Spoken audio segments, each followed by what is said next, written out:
সন্তানাদিদেরকে সবাইকে ডাকছে, ডেকে বলতেছে আজকে তোমাদেরকে একটা ওসিয়ত করব, এই ওসিয়তটা তোমাদের মানতে হবে। কি করতে হবে? মানতে হবে। সবাই মনোযোগ দিয়ে শুনতেছে। মৃত্যুর পর্বে ওসিয়ত না জানি কি ওসিয়ত করে।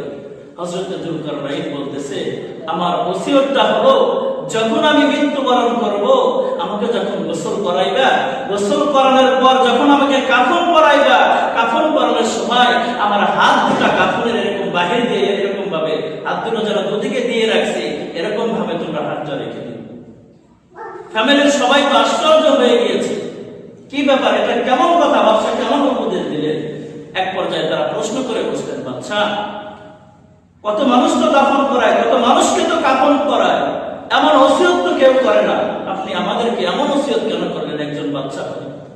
যুলকারনাইন আলাইহিস সালাম বলতেছেন, ও আমার পরিবারের লোকেরা, তোমরা আমাকে এই জন্য এভাবে কাফন দাফন করাবে, এই জন্য আমার হাতটা তোমরা দুই দিকে সরিয়ে দিয়ে রাখবে, যাতে পুরো দুনিয়াবাসী দেখে যে যুলকারনাইন আল্লাহ রাব্বুল আলামিনের প্রদত্ত এরকম পুরো পৃথিবীর রাজা হয়ে মৃত্যুর সময় হাতে তারা এক টুকরা স্বর্ণ কিংবা এক টুকরা হীরা নিয়ে যেতে পারে।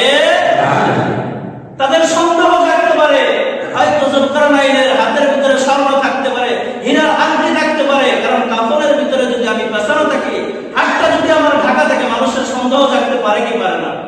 যুলকারনাইন বুঝিয়ে গিয়েছেন, দেখো আমার হাতটা বাহিরে রেখে গেছি, এত বড় প্রতাপশালী রাজা হওয়া সত্ত্বেও আমার হাতে এক টুকরা রূপা দেওয়া হয় নাই, আমার হাতে একটা চকলেট দেওয়া হয় নাই, আর তোমরা দুনিয়ার যারা সাধারণ মানুষ আছো, সাধারণ যারা নেতা খেতা আছো, তিনি বুঝিয়ে গিয়েছেন যে এত বড় পুরো পৃথিবীর রাজত্ব করা সত্ত্বেও যেহেতু আমি একটা সুই পরিমাণ নিয়ে যেতে পারি নাই, তোমরা কোনো কিছু নিয়ে